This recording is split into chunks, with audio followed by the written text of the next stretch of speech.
네, 하나님께서 여기 창조하실 때 꽃을 창조했고, 그 다음에 새, 그 다음에 물고기, 그 다음에 들짐승, 그 다음 마지막에 인간을 창조를 하셨습니다. 하나님께서 이 모든 것을 우리를 위해서 창조하셨음을 여러분들은 믿고 계시나요? 네. 근데 오늘 이제 처음 오신 분들은 이것들이 제대로 이렇게 믿어지지 않을 수 있을 것 같습니다. 우리가 보통 학교에서 우리가 배울 때에 학문의 영역에서는 우리 모두가 진화가 되었다고 이렇게 배우고 있죠. 하나님이 창조하셨다는 것을 우리가 어떻게 알 수가 있을까요? 진화론에서는 우연히 우리가 이렇게 만들어졌다, 저절로 그렇게 되었다, 이렇게 하는데, 하나님께서는 분명히 이 세상을 어떤 목적과 계획을 가지고 우리를 만드셨다는 것을 우리가 어떻게 느낄 수가 있을까요? 하나하나씩 좀 잠깐 좀 살펴보면 좋겠습니다. 먼저 우리 태양계를 통해서 하나님의 계획을 좀 알아봤으면 좋겠습니다. 하나님께서는 우리가 살 수 있는 이렇게 지구를 만드셨죠. 지구는 1년에 한 번 이렇게 태양 주위를 공전하면서 하루에 한 번씩 자전을 하죠. 하루가 24시간입니다. 그런데 여러분들이 혹시 24시간, 하루가 24시간이 아니라면 어떤 일이 생길까? 혹시 생각해 보셨는지 모르겠습니다. 우리가 24시간은 사람들이 생활하기에, 또 동물들이 생활하기에 생체 리듬에 아주 매우 적당하다고 합니다. 보통 사람은 한 6시간 이상은 잠을 자야 되죠. 그러면서 휴식을 취하면서 낮에 활동을 해야 되는 걸로 할 때는 24시간이 최적화된 시간이라고 할 수 있습니다. 그런데 만약에 우리가 지구가 아니라 다른 행성에 있었다면 어떻게 될까요? 수성은 하루가 얼마냐면 59일이라고 합니다. 하루가 자전하는데 59일이 걸립니다. 금성은 243일이 걸립니다. 하루 도는데. 그럼 만약 우리가 금성에 산다고 생각하면 120일 동안은 밤입니다. 나머지 120일이 낮이 되는 거죠. 과연 그런 곳에서 우리가 제대로 살 수 있을까요? 또 만약 우리가 목성이나 토성에서 우리가 산다 그러면, 목성과 토성은 하루가 10시간입니다. 그러면 밤은 한 서너 시간밖에 안 되겠죠, 그죠? 늦잠 주무신 분들 서너 시간 자고 계속 일어나야 된다면 얼마나 힘들까요? 하나님께서 우리가 24시간으로 지구에서 알맞게 살도록 우리를 이곳에 예정해 주신 것입니다. 또 런던 대학의 과학자들이 꿀벌을 주의 깊게 관찰을 해봤습니다. 꿀벌은 에너지를 절약하기 위해서 여러 곳의 목적지들을 가장 짧은 여행 시간 안에 비행하는 것을 스스로 결정해 왔습니다. 과학자들이 이 꿀벌의 그 뇌가 얼마만이냐면 잔디 씨앗만 하다 그래요. 아주 막 보이지 않을 정도로 뇌가 그렇게 작은데, 어떻게 그 작은 뇌를 가지고 이러한 비행 거리를 잘 계산해서 잘 생활하는지를 너무너무 궁금해했습니다. 그러니까 그래서 이제 실험을 했는데 꽃들의 순서를 막 뒤섞어 버렸습니다.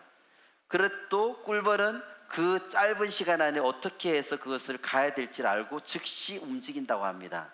만약에 컴퓨터한테 이것을 맡겼다라면 컴퓨터는 모든 경로를 다 따져서 집계하고 난 다음에 그 중에 가장 짧은 경로가 어디일까를 계속 계산하느라 바쁠 것입니다.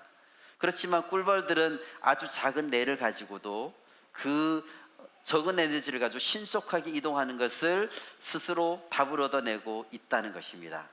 너무나 신기한 일이죠.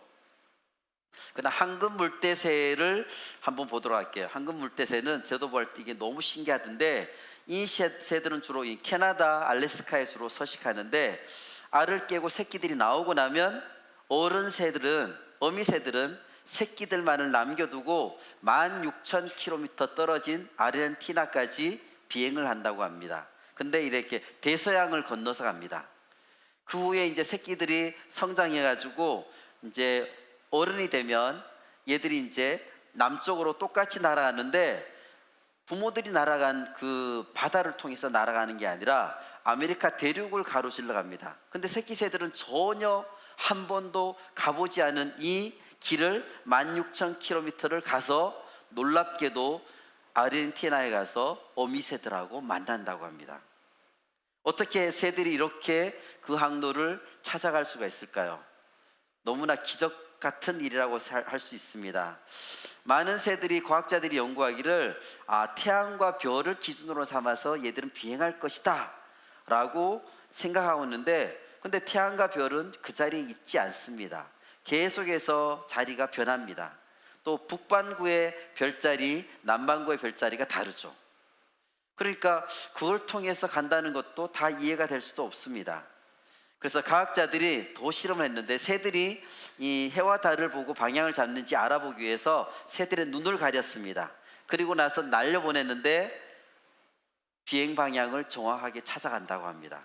그러니까 어떤 해와 달의 영향을 받은 것은 아니라는 겁니다. 어떤 과학자들은 새들이 지구의 자기장의 영향을 받을 것이다 하고 그걸 통해서 방향을 잡을 것이다 라고 했는데, 그래서 자기장을 없앤 공간 안에 새들을 그 안에 넣었는데 거기서도 정확하게 방향을 찾아갑니다. 단순히 그런 자기장의 영향을 받은 것도 아닙니다. 동물들은 태어날 때부터 선천적으로 그들이 가야 될 길을 알고 있고, 또 최첨단 컴퓨터가 가지고 있는 그 놀라운 정보력보다도 훨씬 더 그들은 태어날 때부터 그런 그 정보력을 그 안에 가지고 있다는 것을 알 수가 있습니다. 또 우리 물가나 물속에 사는 어류, 양서류 이런 동물들이 어떻게 생활하느냐, 대부분의 체외 수정을 합니다. 그러니까 이제 어떻게 하냐면, 암컷이 난자를 많이 뿌려 놓으면 그 위에 수컷이 그 위에다 정자를 많이 뿌려가지고 그 안에 수정란이 만들어지는 겁니다. 근데 지금 이 연못이나 이 물가에 보면 한 종류의 동물들만 있는 것이 아니죠. 그러니까 수많은 여러 가지 종류의 동물들이 서로 체외 수정을 합니다. 그러다 보니까 자기 종류, 이제 거기다 난자를 뿌리는 것이 정자를 다른 종류에다가 정자를 뿌리기도 합니다. 그것이 막 뒤섞여 버립니다. 그러면 이렇게 뒤섞여 가지고 새로운 정자와 난자가 만나서 새로운 종류의 동물이 생길까요? 만약에 그렇다면 진짜 큰일이겠죠. 절대 그렇지 않습니다. 반드시 같은 종류의 동물의 난자와 정자가 만났을 때만 수정란이 된다고 합니다. 이것이 바로 생명의 질서이죠. 그래서 물가에 수많은 곤충들이 있고 또 양서류들이 있고 수중생물들이 함께 살아가지만 언제나 같은 종류끼리만 번식하게 되어 있습니다. 진화론에서 말하는 어떤 다른 종끼리의 교배는 절대 일어나지 않습니다. 뱀장어를 살펴보겠습니다. 뱀장어는 알에서 부화하고 난 다음에 유생이라고 해서 대나무잎 모양으로 해류를 타고 이동하다가 실뱀장어가 돼서 하천으로 올라가서 이제 드디어 하천에서 성장을 합니다. 거의 일생을 하천에서 거의 다 보내다가 이제 완전히 성어가 됐을 때에 바다로 내려가서 태평양의 마리아나 해구 근처까지 가서 거기에서 산란을 하게 됩니다. 알에서 부화한 실뱀장어가 부모가 살았던 곳을 어떻게 기억하고 그 먼 거리를 이동했을까요? 이것도 너무나 신기한 일이죠. 개미를 살펴보겠습니다. 개미들한테는 어떤 관리자나 교육하는 담당자가 없습니다. 그러나 그들은 알에서 깨어나자마자 자기가 해야 될 일을 알고 그들은 자기가 해야 될 일을 시작합니다. 여기 보이는 거대한 흰 개미탑을 보죠. 여기 흰 개미탑을 세워서 공기를 순환시킵니다. 그래서 이 에어컨 하는 사람들이 이 흰개미탑을 보면서 공기순환 시스템이 어떻게 돼 있고 에어컨을 연구하는 사람들이 이걸 보면서 연구를 한다고 합니다. 또 개미들 스스로 육아를 담당하고 식량을 저장하고 또 버섯을 재배하기도 합니다. 누구도 가르쳐주지 않는데 스스로 알아서 그 일들을 하고 있습니다. 이 외에도 동물 안에서 하나님께서 넣어주신 특별한 능력들, 하나님의 계획 너무너무 무궁무진하게 너무나 많습니다. 이제 우리 동물을 넘어서서 이곳에 오신 우리 모든 분들의 공통점인 인간, 우리 인간 가운데 하나님의 창조의 손길이 어떤 것이 있는지를 알아보면 좋겠습니다. 인간이라고 하면 뭔가 독특한 점이 있을 거다. 사람들이 인간을 보면서 뭔가 동물하고는 다를 것이다 하고 생각을 많이 하고 연구를 많이 했습니다. 인간만이 동물하고 다른 점이 과연 뭘까요? 인간만이 서서 걷는다. 그런데 인간이 아니더라도 어떤 동물을 잘 훈련시키면 서서 걷는 경우들이 있습니다. 어떤 사람은 인간만이 기를 못 움직인다. 근데 여러분들 주변에 기 움직이는 사람 있죠? 그죠? 그래서 그것도 아닌 것 같다. 어떤 사람은 인간만이 요리를 할 수 있다. 근데 어떤 원숭이는 자기 요리할 때 자기 비듬 같은 거를 이렇게 찾아서 쳐가지고 소금이라고 생각해서 이렇게 뿌려가지고 먹기도 한다고 합니다. 또 수달 같은 경우는 어떤 돌멩이 가지고 와서 어떤 음식을 이렇게 빻아서 음식을 먹기도 합니다. 그렇다면 도대체 인간의 독특함이 뭘까요? 그것이 바로 손가락에 나타나 있습니다. 여러분의 손가락을 한번 보시기 바랍니다. 여기 보면 손가락에 마디가 뼈 3개가 들어가죠. 그래서 네 개의 손가락이니까 4, 30, 12개가 있습니다. 엄지는 2개입니다. 그러니까 여기다 보면 모두 14개죠. 그리고 이 손바닥으로 연결된 것이 하나씩 해서 5개가 있습니다. 여기까지 해서 5개에서 19개. 그 다음 손목에 8개가 있습니다. 그래서 한 손에 모두 27개의 뼈가 있습니다. 여기도 27개. 그럼 합치면 모두 54개, 54개의 뼈가 이 안에 있습니다. 손에. 우리 몸 전체가 206개의 뼈로 구성되어 있는데 그 중에 4분의 1이 손에 있습니다. 그러니까 4분의 1 엄청난 양의 뼈가 이 손에 있다는 것은 이 손이 너무나 중요하다는 거죠. 근데 이게 뭐가 특이할까? 동물들하고 침팬지도 똑같이 손이 있고 고릴라도 손이 다 있죠. 그런데 완전히 다른 점이 있습니다. 침팬지나 고릴라를 평생을 연습을 시켜도 걔들이 하지 못하는 게 있습니다. 자, 우리 한번 손펴 보시고 엄지손가락하고 이 새끼손가락 2개 이렇게 한번 연결해 보세요. 혹시 이거 안 되시는 분 계시나요? 이거 안 되시는 분 혹시? 네, 이거는 다 되죠, 그죠? 근데 침팬지나 고릴라는 이것이 되지 않습니다. 절대로 되지 않습니다. 사람만이 이것을 할 수가 있습니다. 이걸 보면서 깊이 생각한 사람이 있습니다. 우리가 잘 알고 있는 이 만유인력을 발견한 아이작 뉴턴이라는 사람이 이걸 깊이 생각했습니다. 그래서 뉴턴이 손을 자세히 관찰해 봤는데 뭐가 달랐냐면 해부학적으로 이 엄지가 아주 독특하다는 것입니다. 동물의 손가락들은 모두 같은 방향으로 나가 있는데 사람만은 이 엄지가 360도 이렇게 자유자재로 돌 수 있다는 겁니다. 그래서 아이작 뉴턴이 이 엄지 하나만 봐도 우리를 만든 분은 아주 기가 막히게 특별하게 인간을 만드셨구나 하는 것을 깨달았다고 합니다. 또 사람만의 다른 점 뭐가 있을까요? 태어날 때부터 우리는 미술을 배우지 않아도 아는 것이 있습니다. 엄마 뒤에 이렇게 아기가 엎여 있죠. 그래서 어떤 사람들이 가서 아기한테 까꿍 하면서 이렇게 하면 아기가 막 카르르 하면서 웃죠. 네. 근데 어떤 사람이 까꿍 하면서 하는데 아기가 웁니다. 그러면 도대체 어떤 사람이 하면 웃고 어떤 사람이 하면 우느냐? 그래서 심리학자들이 이걸 연구를 해봤습니다. 조사해 보니까 누구한테 웃느냐? 동그란 얼굴을 좋아한다고 합니다. 네. 그래, 우리 전통적인 미인상이 동그랗잖아요. 그래서 동그란 얼굴에다가 만약에 거기다가 이제 아줌마들이 파마까지 동글동글하게 만들었다. 그러면 아기들이 너무너무 좋아한다고 합니다. 그런데 아무리 동그란 얼굴을 가져도 안대를 딱 끼고 왔다. 그러면 아이가 까꿍해도 운다고 합니다. 왜냐하면 아이가 정확하게 대칭을 알고 있다는 뜻이죠. 벌써 아이가 태어나자마자 대칭 감각도 알고 있고 미적 감각을 타고난다는 것입니다. 그래서 우리가 사람들이 이 동그란 걸 너무너무 좋아하다 보니까 우리가 보통 알고 있는 자동차 회사들의 대부분 엠블렘들이 거의 다 동그랗게 돼 있죠. 우리 몸에 있는 또 가장 중요한 장기 중에 하나가 심장이라고 할 수 있습니다. 내가 쉬는 시간 동안에도 심장은 계속 끊임없이 움직이죠. 심장은 사람의 어떤 우리의 의지랑 상관없이 움직이는 것이 이 불수의근이라고 하는데 그런 근육으로 되어 있습니다. 우리 몸에는 이런 불수의근이 또 어디가 있냐면 우리가 여러분들이 알고 있는 관략근, 항문 쪽에 있죠. 이게 꽉 다물어져 있죠. 평소에 생각하지 않아도 다물어져 있어. 심장을 만약에 우리가 주먹을 이렇게 쥐었다 폈다 하는 것처럼 만약에 우리가 마음대로 조정을 하는 이 수의근이라고 한다면 어떤 일이 날까요? 내가 심장을 막 내가 이렇게 조절할 수 있다 그러면 우리가 만약 잊어버린다 그러면 심장이 돌지 않는 거죠. 치명적일 수 있는 거예요. 우리가 이것 때문에 걱정이 돼서 잠을 잘 수가 없습니다. 심장을 계속 움직여야 된다고 생각한다 그러면. 그래서 말씀 속에 뭐가 되어 있냐면 시편 16편 7절 말씀을 같이 한번 읽어보겠습니다. 나를 훈계하신 여호와를 송축할지라 밤마다 내 심장이 나를 교훈하도다.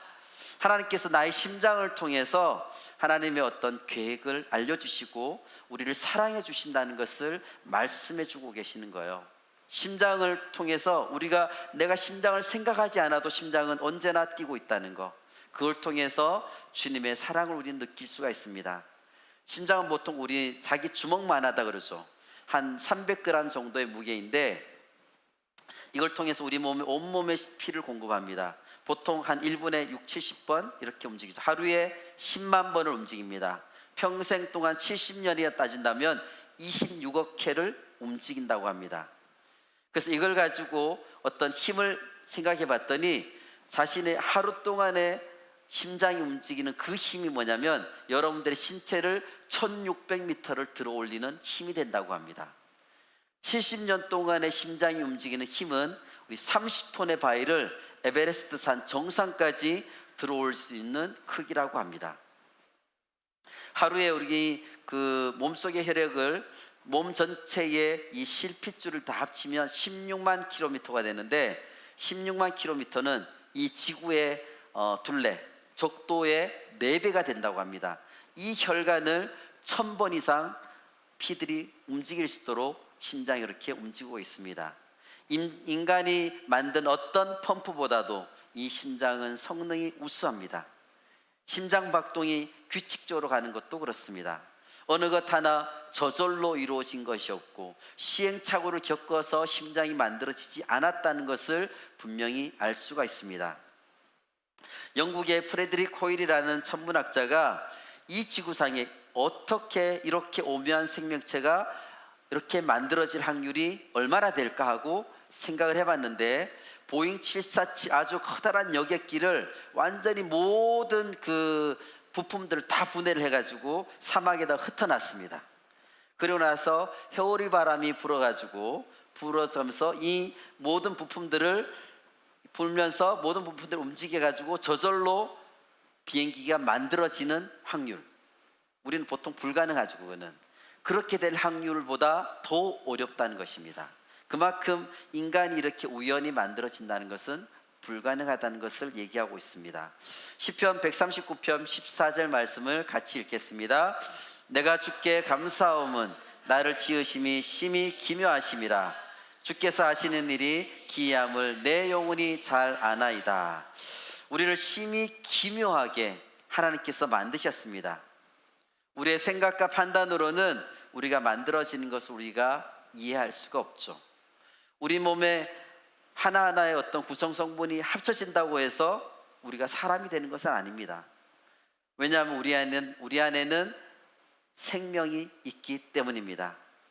생명을 주시는 그 하나님 없이는 우리는 절대 이해할 수가 없고 해석할 수도 없습니다. 우리는 어디로부터 와서 어디로 가는 것일까? 바로 이 생명을 주신 하나님께부터 와서 하나님의 영광을 위해서 우리는 살다가 다시금 하나님께로 돌아가는 것, 이것이 우리의 삶이라는 것을 우리는 알아야 될 것입니다.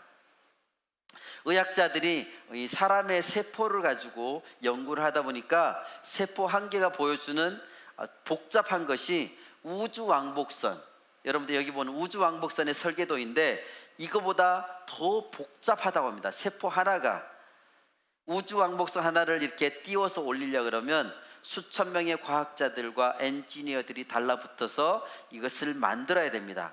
그런데 이 우주왕복선 하나보다도 훨씬 더 복잡한 것이 사람의 몸의 세포 하나라고 합니다. 아이가 엄마 뱃속에서 280일 정도를 보내다가 태어나죠.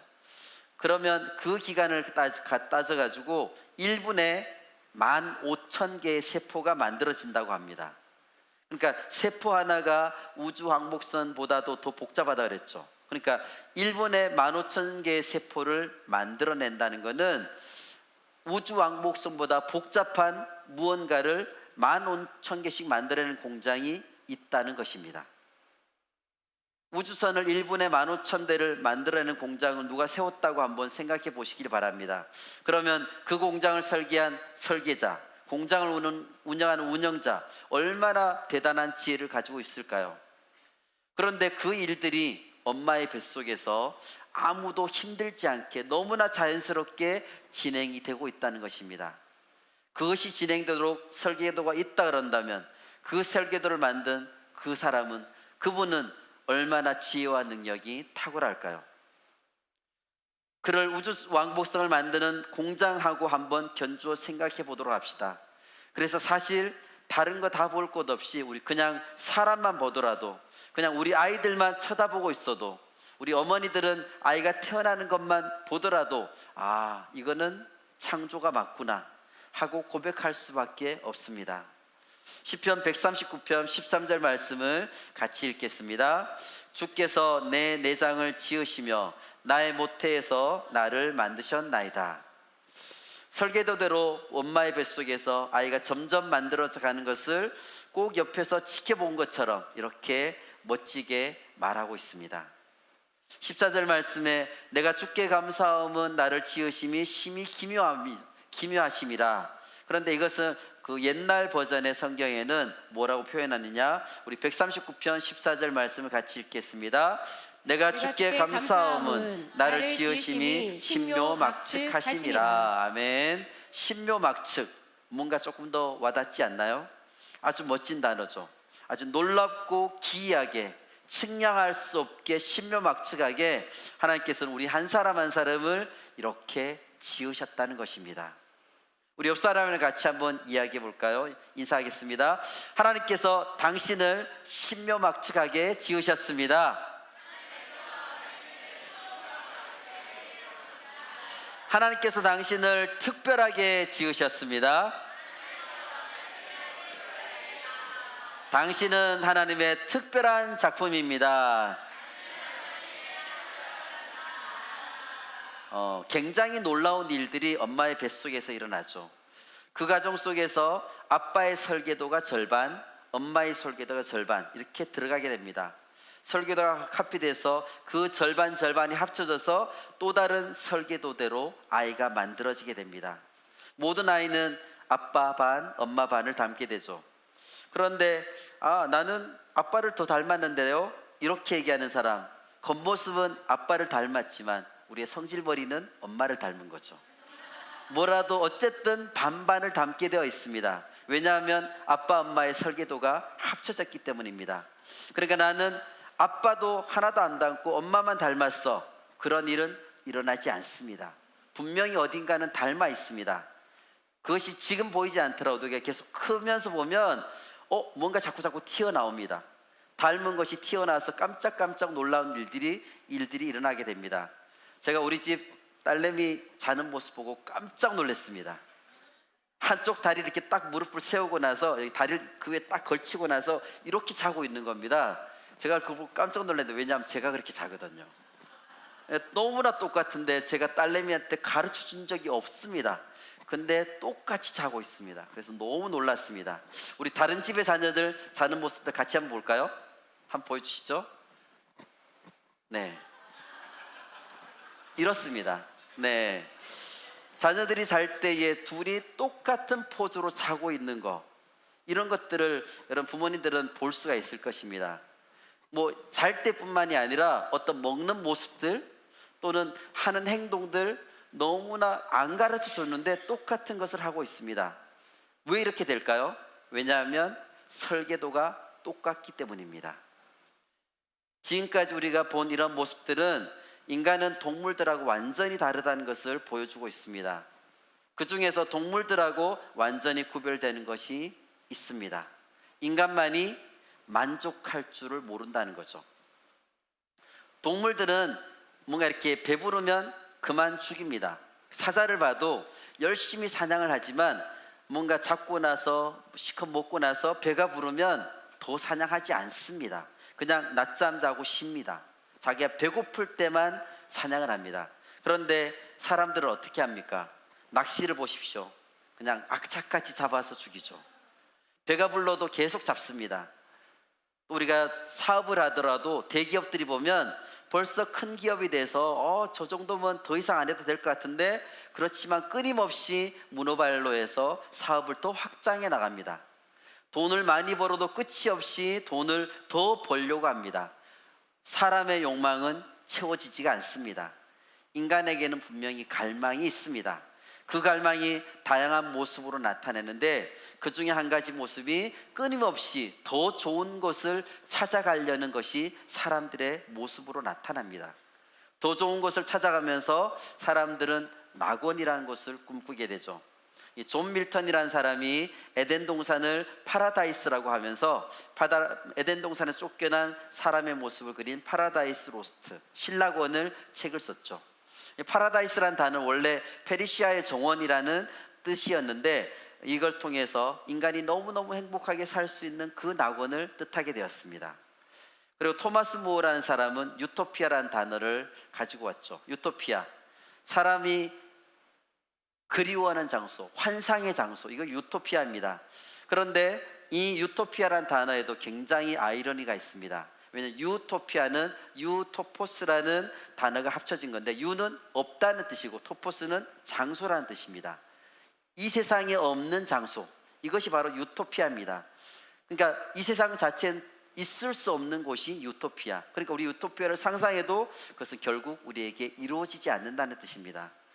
그뿐만이 아니라 우리 동양에서도 낙원이라는 개념이 있죠. 도교에서는 무릉도원이라고 얘기하고 있고, 또 남미라는 곳에 가면 엘도라도 해서 모든 도시가 금으로 만들어져 있는 환상의 도시, 이런 것들을 사람들은 계속 상상하고 가고 싶어 합니다. 이와 같이 동성애 막론하고 모든 사람들은 낙원을 그리고 있습니다. 그리고 사람들은 또한 추구하는 것이 있죠. 뭐가 있느냐? 영원히 살기를 사람들은 추구하고 있습니다. 이거 먹으면 영원히 살 수 있다라는 것들이 많죠. 그리스 신화에서 보면 대지의 여신 가이아가 헤라와 제우스가 결혼할 때에 그 선물로 뭘 줬냐면 황금사과를 줬습니다. 이 황금사과를 먹으면 불멸, 죽지 않는다고 약속했습니다.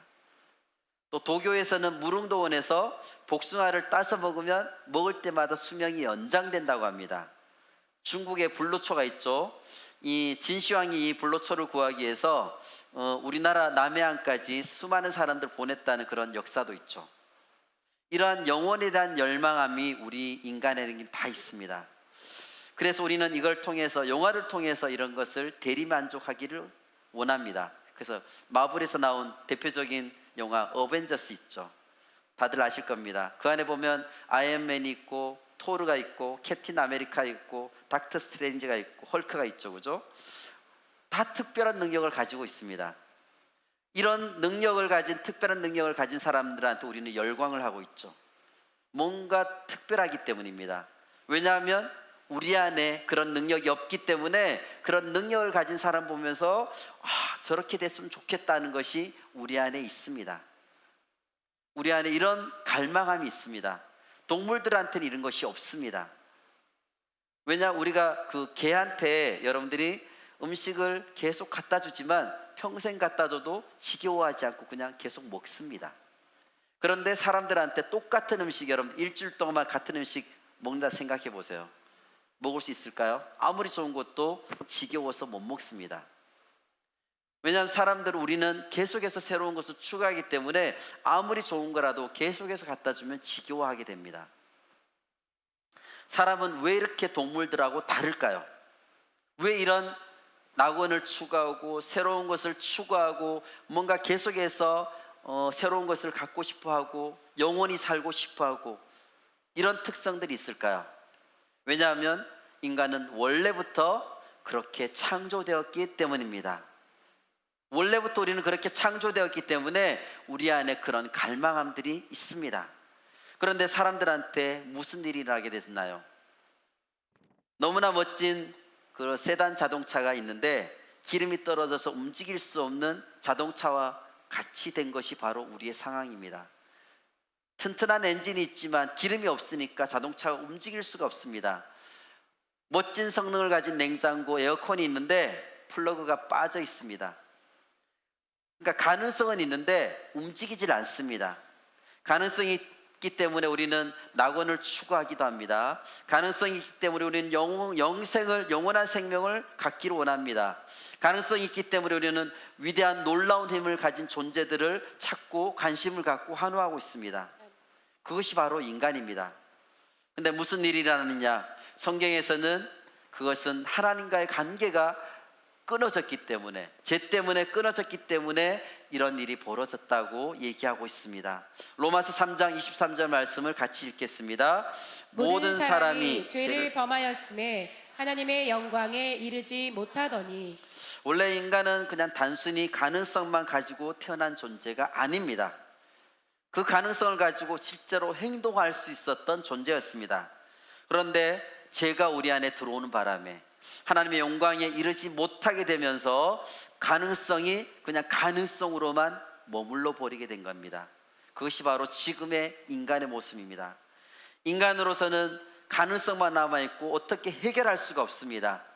그래서 이 해결을 하지 못하고 있을 때에 바로 이것을 위해서 하나님께서 직접 우리에게 이 문제를 해결하기 위해서 내려오셨습니다.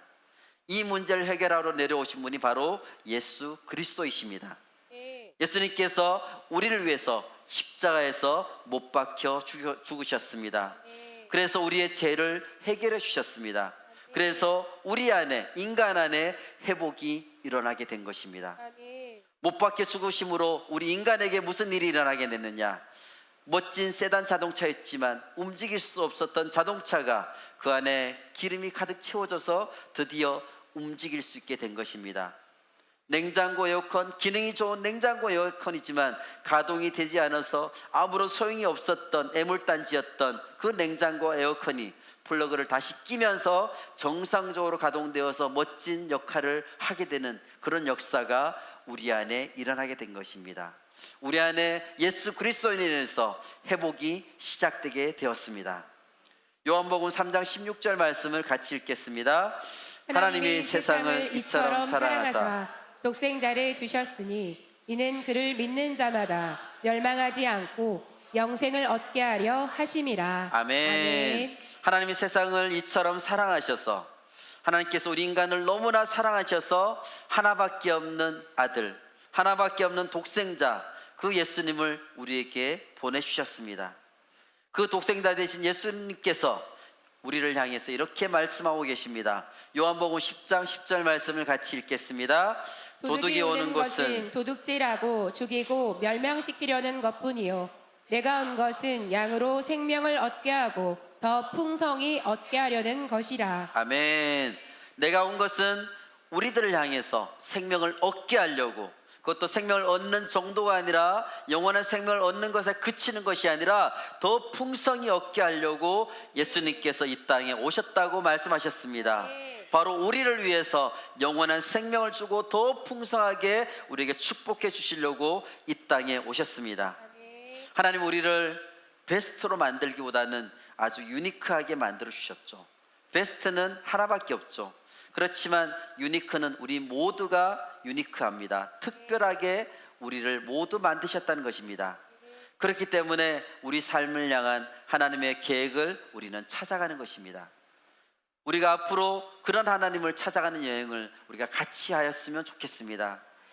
어떤 사람은 말합니다. 도대체 내가 하나님을 어떻게 알 수 있나요? 보이지도 않는 하나님을 내가 어떻게 믿을 수 있나요? 내가 좀 하나님을 봤으면 내가 믿을 수 있지 않을까요? 하나님 좀 보여주세요. 이렇게 얘기하는 사람들이 있습니다. 실험 하나를 소개해 드리겠습니다. 하버드 대학교의 심리학과 교수인 데니얼 사이먼스와 크리스토퍼 차브리스라는 한 사람이 실험을 하나 했습니다. 실험 영상 하나 보여드리겠습니다. 여러분들도 한번 잘 맞춰보시기 바랍니다. 퀴즈입니다. 상품 있습니다. 흰 옷을 입은 사람들이 농구공을 패스하고 있습니다. 농구공을 몇 번 패스했을까요? 잘 세보시기 바랍니다. 그럼 우리 같이 한번 영상을 보도록 하겠습니다.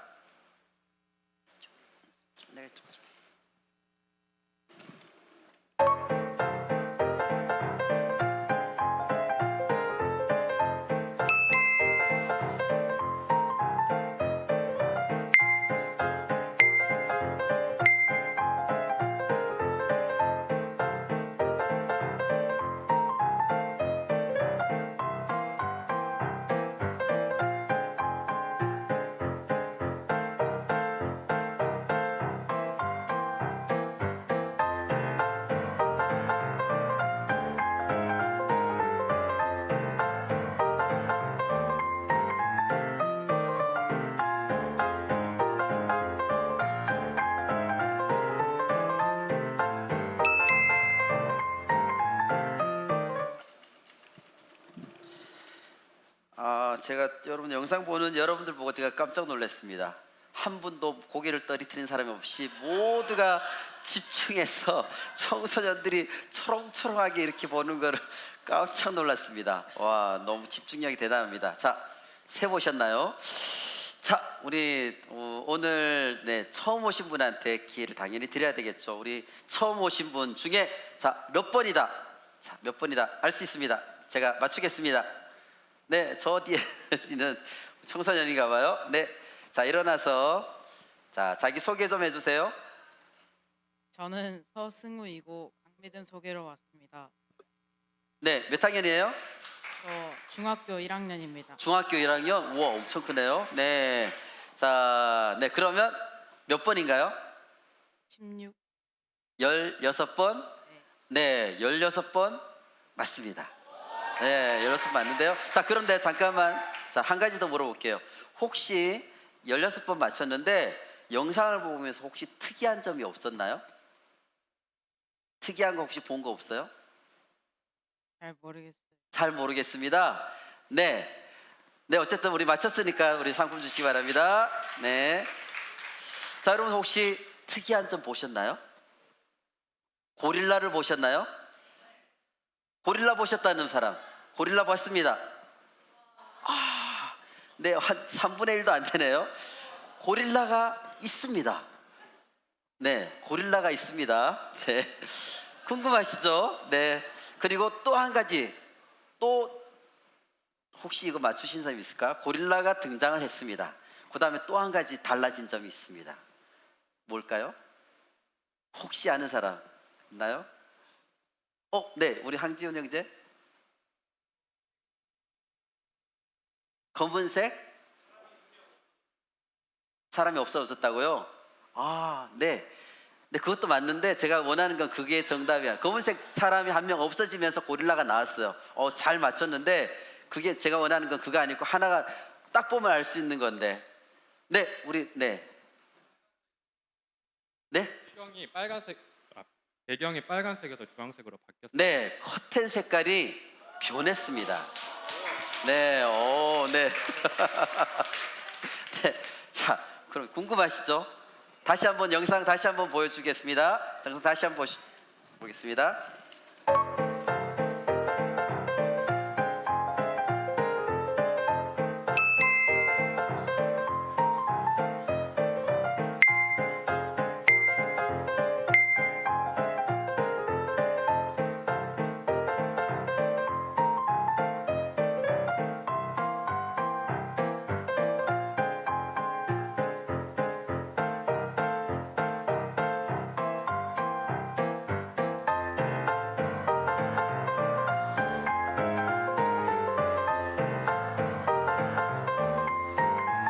커튼 색깔 변했습니다.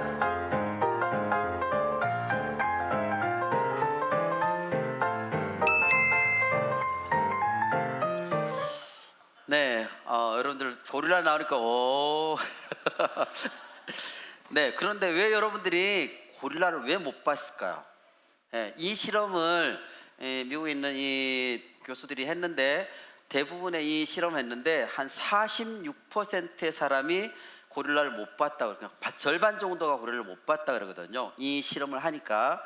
그래서 실험을 통해서 우리가 알 수 있는 것이 우리의 선택적 주목이라는 것입니다. 선택적 주목. 내가 원하는 정보를 얻기 위해서 그 외의 정보들을 우리가 다 배제하는 겁니다. 내가 흰 사람들이 흰 옷을 입은 사람들이 패스하는 것만 내가 집중하기 때문에 다른 거 안 보입니다. 근데 내가 관심을 가지기 시작하면 여러분들이 방금 전에 고릴라 보였죠, 그죠? 우리가 관심을 가지고 보면 보입니다. 그러니까 우리가 내가 알고 있는 지식, 내가 보고 있는 사실, 이게 전부라고 생각하면 착각이라는 겁니다. 우리가 만약에 우리가 관심을 가지고 보면 하나님이 계시다는 것을 우리는 볼 수가 있습니다. 관심을 가지고 이 땅을 살펴보면, 이 세상을 살펴보면 이 세상에 하나님이 만드신 걸로 넘쳐나고 있다는 것을 우리가 알 수가 있습니다. 로마서 1장 20절 말씀을 같이 읽겠습니다. 창세로부터 그의 보이지 아니하는 것들 곧 그의 영원하신 능력과 신성이 그가 만드신 만물에 분명히 보여 알려졌나니 그러므로 그들이 핑계하지 못할지니라. 아멘. 지구와 태양계를 우리가 봤는데 우리가 하루 24시간이 우연히 만들어진 것이 아니라 하나님의 계획 가운데 만들어졌다는 것. 그리고 우리가 살고 있는 이 지구가 다른 태양계 행성들에 비해서 우리가 가장 사람이 살기에 알맞은 곳으로 하나님께서 만들어 주셨다는 것. 꿀벌이 비행하고 황금 물대새가 그 16,000km를 전혀 가보지 않은 길을 간다는 것. 너무나 놀랍죠. 개미들이 태어나면서 또 내가 해야 될 일을 너무나 잘 알고 한다는 것도 너무 신기합니다. 우리 몸의 심장을 봐도 너무나 놀랍고, 태아한테 1분에 15,000개의 세포가, 그 복잡한 세포들이 자동으로 만들어진다는 것이 우리의 생각으로는 불가능합니다. 이 모든 것들이 하나님의 작품이라고 해야지만 설명이 가능할 것입니다.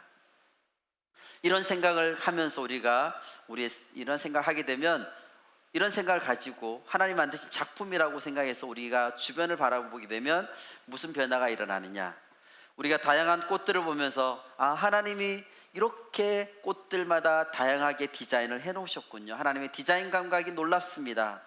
또 벌레들 보면 재밌는 벌레들 너무나 많습니다. 그런 걸 보면서 하나님의 유머 감각이 이렇게 특별하구나.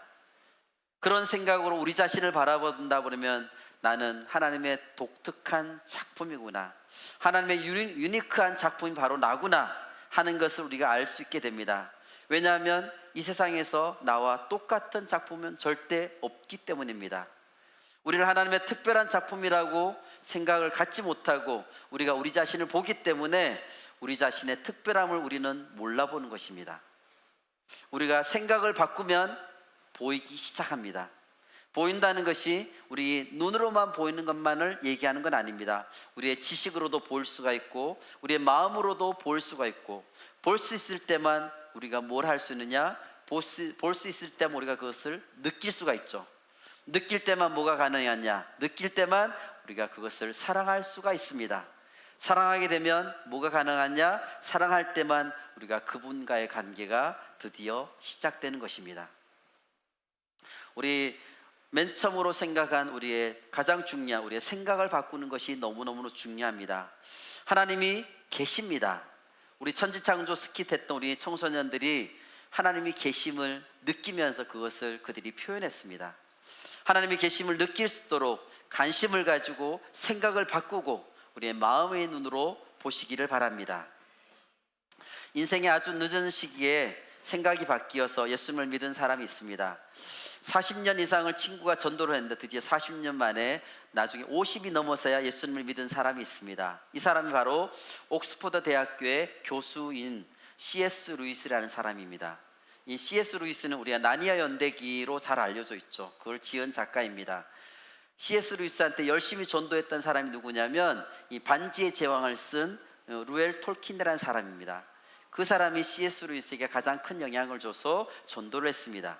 그런데 C.S. 루이스가 나중에 얘기하기를 자기의 경험을 통해서 자기가 봤을 때 이 사람이 아주 똑똑한데 이 사람이 우리 인간이 잘못 알고 있는 것이 두 가지가 있다 그랬습니다. 첫 번째, 내가 가지고 있는 전략이 가장 효과적일 것이다. 이것이 잘못된 생각인 것이죠. 두 번째는 하나님이 내가 진정으로 좋아하는 것을 못하게 할 것이다 라는 생각을 우리가 하고 있다는 것입니다. 이러한 우리가 잘못 알고 있는 이 두 가지 사실로 인해서 하나님 안에서 하나님께서 나를 위해서 기획한 그 놀라운 것을 도전하고 우리는 행하기보다는 그냥 내 눈앞에 보이는 것만 너무 시시하게 그것만 보면서 살아가고 있다는 것이죠. 그래서 그런 사람들을 C.S. 루이스가 어떻게 표현했느냐? 아름답고 멋진 우아한 그런 비치에서 마음 놓고 내가 수영을 하면서 맛있는 음식을 먹고 햇볕을 선탠을 즐기면서 그럴 수 있음에도 불구하고 그런 것이 있는 것을 전혀 모른 채 집 앞에 있는 진흙탕 속에서 거기서 첨벙대고 있는, 놀고 있는 것이, 이것이 모든 것이냐 살아가고 있는 것이 바로 인간이다라고 표현했습니다. 인간은 하나님과의 관계를 맺는 순간부터 이렇게 달라질 수가 있습니다. 어떤 할아버지에게 손자가 있었습니다. 손자는 근데 태어날 때부터 눈이 조금 이상합니다. 초점이 전혀 맞지 않습니다. 두 눈이 따로 돌아갑니다. 비정상인데 이 아이한테 교정을 지금 당장 해줄 수가 없습니다. 왜냐하면 2살까지 되어야지만 교정할 수가 있는 나이가 된다고 합니다. 근데 이 아이는 눈이 안 좋은 데다가 지독한 근시입니다. 그러니까 고도 근시다 보니까 눈앞에 뭔가 와야지만 볼 수가 있고 그 외에는 보이지 않습니다. 그러니까 아이가 계속 크다 보니까 걸어 다니는데 자꾸 계속 부딪힙니다. 그리고 막 계속 다칩니다. 드디어 2살이 됐습니다. 이제 교정할 나이가 됐죠. 그러니까 의사가 아이한테 이제 맞는 고글을 만들었습니다. 그 고글을 씌워줘야 됩니다. 근데 이 아이는 그걸 한 번도 써본 적이 없죠. 그러니까 이 아이한테 이제 부모가 그걸 씌우려고 하면 아이는 하면서 눈도 안 뜨고 그냥 던져버립니다. 의사가 씌우려고도 마찬가지입니다. 아이는 머리에 끼우는 것조차도 그냥 싫어서 그냥 아예 던져버립니다. 그래서 부모가 아이한테 그렇게 씌우려고 노력을 했지만 반사적으로 아이는 계속해서 벗어내버립니다. 그런데 이제 이 아이한테, 이 손자한테 이제 이 손자가 할아버지를 너무나 좋아합니다. 할아버지한테 이제 아직 발음이 잘 안 되니까 할아버지한테 뭐라고 하냐면 대든데 지댓이라고 이렇게 줄여서 부릅니다. 지댓 하면서 할아버지를 너무너무 좋아합니다. 그래서 이 부모들이 생각을 했습니다. 할아버지한테 한번 부탁을 해보자. 그래서 부모들이 아버지한테 가서 이 아이한테, 손주한테 안경 한 번만 쓸 수 있도록 도와주세요 하고 할아버지 댁으로 갔습니다. 할아버지 댁 가서 사진 한번 찍자고 하면서 이 사진 찍을 때 이거 한번 쓰고 찍어야 된다고 아이한테 얘기했습니다. 그러니까 아이는 벌써부터 싫다고 난립니다. 그러니까 할아버지가 아이의 손을 딱 잡아가지고 움직이지 못하도록 손을 딱 꽉 잡습니다. 잡고 나서 우리 사진 한번 찍자 하면서, 그리고 얘들아 빨리 씌워라 하면서 부모들이 빨리 씌웁니다. 그러니까 이 아이는 이게 막 싫으니까 막 몸을 비틀면서 팔을 빼려고 막 난리가 났죠. 그래서 눈을 딱 감고 막 했는데 드디어 이제 씌워졌습니다.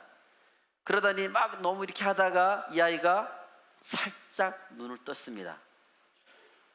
그 다음에 딱 뜨더니 이 아이가 완전히 그 다음에 얼어버렸습니다. 얼어버린 다음에 표정이 바뀌었죠.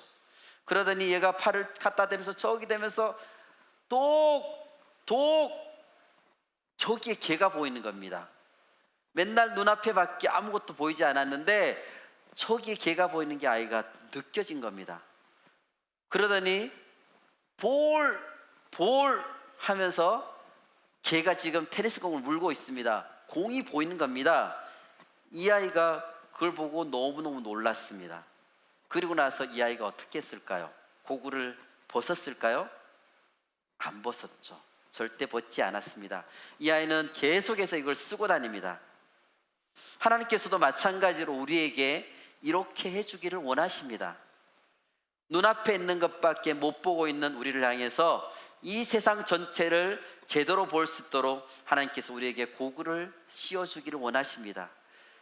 우리가 계속해서 내 앞에 있는 것만 보고 요게 맞아, 요게 다야, 이게 진짜 맞는 거야, 다른 건 아니야 하면서 우리는 계속 내 눈앞에 있는 것만 맞다고 생각하고 그것만을 생각하면서 우리는 살아가고 있습니다. 그렇지만 하나님께서는 우리를 위해서 놀라운 것들을 펼쳐놓고 이 모든 것을 다 보고 즐기고 너의 가능성을 무한대로 하라고 우리에게 말씀하고 계십니다. 우리 인생을 어떻게 하면 우리가 잘 살 수 있을까요? 인생을 어떻게 하면 행복하게 살 수 있을까요? 우리 인생을 위한 답이 있을까요? 답이 있습니다. 우리를 위해서 십자가에서 돌아가시고 우리가 어딜 가든지 항상 변치 않고 함께 하시겠다고 한 예수님, 예수 그리스도 손을 꼭 잡고 항상 함께 하시겠다는 그분이 있다는 것을 믿고 우리 인생을 예수님과 함께 동행한다면 우리의 삶은 달라질 수가 있습니다. 아멘. 오늘 여러분들을 초청한 분들이 예수님과 동행하는 삶을 먼저 살아가고 있습니다. 여러분이 예수님과 함께 살아갈 수 있도록 그분들이 도와주실 수 있습니다. 아멘. 우리 안에 있는 무한한 가능성으로만 그치는 것이 아니라 실제로 바꾸어 주는 데 있어서 그 멋진 여정에 여러분들을 초청합니다. 아멘. 예수 그리스도가 우리의 구세주가 되어 주십니다. 아멘. 우리의 멘토가 되어 주시고 우리에게 능력을 더하여 주시고 아멘. 우리에게 꿈을 주시고 그 꿈을 이루게 하실 분이 바로 예수 그리스도이십니다. 아멘. 그 예수님께서 바로 여러분들을 만나기를 원하십니다. 아멘. 예수님께서는 여러분들의 마음에 들어오실 수 있다고 하셨습니다. 아멘. 요한계시록 3장 20절 말씀을 같이 읽겠습니다. 볼지어다 볼지어다 내가 문 밖에 서서 두드리노니 누구든지 내 음성을 듣고 문을 열면 내가 그에게로 들어가 그와 더불어 먹고 그는 나와 더불어 먹으리라. 아멘. 우리가 마음의 문을 열었을 때에 그분이 우리 마음의 중심에 들어오셔서 매사에 우리가 뭔가를 결정하는 것이나 우리가 지혜를 구할 때나 능력이 필요할 때 우리가 계획을 세울 때에 언제나 우리를 도와주시겠다고 약속해 주셨습니다. 네. 그분이 지금 여러분들의 마음의 문을 두드리고 계십니다. 아멘. 우리의 마음 문을 두드리는 예수 그리스도를 꼭 만나시는 여러분들이 되시기를 간절히 소원합니다. 아멘. 여러분 다 같이 한번 눈을 감아 보겠습니다. 오늘 이 시간 여러분들에게 진정한 행복으로 초대하도록 하겠습니다. 하나님께서는 우리를 창조하신 분입니다. 우리를 심히 기묘하게 만드셨습니다. 우리는 우리를 만드신 분 앞에 나와야지만 우리에게 참된 행복이 있습니다. 우리가 회복되어지게 됩니다. 우리 삶에 기쁨이 넘치게 됩니다. 새로움을 추구하는 우리 안에 인간의 갈망함이 우리 주님 안에서 충족될 수가 있습니다. 주님만이 우리의 만족이 되시기 때문입니다. 영원을 추구하고 있는 우리 인간의 그 갈망함이 영원한 생명을 얻음으로 인해서 드디어 이루어질 수가 있게 됩니다. 이 땅의 행복한 삶과 영원한 나라의 영생을 누리는 천국의 소식은 세상의 어떤 소식보다도 복된 소식이라고 할 수 있습니다. 이것이 바로 복음입니다. 우리를 위해서 가장 기쁜 소식인 이 복음을 듣고 그 복음을 받아들이도록 하시길 바랍니다. 그러기 위해서는 예수님을 내 마음에 모셔드려야 됩니다. 우리 마음속에는 내가 주인되고 내 중심대로 내 멋대로 내 생각대로 살았던 것을 우리가 철저하게 회개하고 이제는 내 인생의 길을 인도하시는 예수님, 그 예수님을 내 마음속에 우리가 영접해야 될 것입니다. 그리고 그분에게 내 마음을 드려야 될 것입니다. 오늘 말씀을 듣고 예수님을 내 마음속에 주인으로 영접하기를 원하시는 분은 손을 잠시 들어주시면 감사하겠습니다. 우리 옆에 사람들 신경 쓰지 말고 우리 손을 들어주시기 바랍니다. 많은 믿음의 사람들이 예수님을 마음속에 영접함으로 인생이 변하고 삶이 변하고 꿈을 찾게 되고 진정한 행복이 그 삶 속에 있게 되었습니다. 나를 가장 잘 아시는 분, 나를 기묘하게 지으신 나의 창조주 앞에 우리의 삶을 맡기기를 원합니다. 주님께서 여러분들을 책임져 주십니다. 다시 한번 초청하겠습니다. 예수님을 내 마음속에 모시기를 영접하기를 원하시는 분은 손을 들어 주시기를 바랍니다. 네, 감사합니다. 네, 우리의 손을 들어서 우리의 마음을 표현했을 때에 주님께서 우리의 마음을 깊이 보실 것입니다. 이전에 내 마음대로 살았던 죄를 회개하고 예수님을 내 주인으로 마음속에 모시면 예수님께서 우리 마음속에 쏙 들어오게 됩니다. 제가 먼저 기도문을 읽을 때에 여러분들도 믿음으로 따라하시면서 또박또박 입술로 시인해 주시기를 바랍니다. 마음으로 믿어서 의에 이르고 입으로 시인하여 구원에 이르느니라 라고 하셨습니다. 다 같이 기도하겠습니다. 제가 먼저 기도할 때에 여러분들도 함께 따라서 기도해 주시기를 바랍니다. 하나님 아버지, 예수님을 나의 주인으로 믿지 않고 예수님을 나의 주인으로 믿지 않고 내가 내 삶의 주인으로 살아왔던 죄를 회개합니다. 지금 나는 내 마음의 문을 열고 나의 죄를 위해 십자가에 못 박혀 죽으시고 부활하신 예수님을 나의 구원자 주인으로 영접합니다. 내 마음에 들어오셔서 나를 다스려 주심을 감사합니다. 예수님의 이름으로 기도드립니다. 아멘. 아멘. 네, 감사합니다. 오늘 제가 여러분들에게 전해드린 복음을 듣고 예수님을 나의 창조주, 나의 구원자, 나의 주님으로 우리 마음속에 모셨다면 예수님은 우리 마음속에 지금 계십니다. 우리가 보이지는 않지만, 느낌이 없을 수 있지만 영적인 일이기 때문에 우리 마음속에 예수님은 들어오셔서 우리 마음속에 계십니다. 우리 안에 들어오신 주님은 결코 우리를 떠나지 않습니다. 오늘 구원받고 이 행복을 얻은 여러분들에게 확신을 갖도록 제가 도와드리겠습니다. 예수님은 지금 어디에 계십니까? 네, 우리의 마음속에 계십니다. 아멘.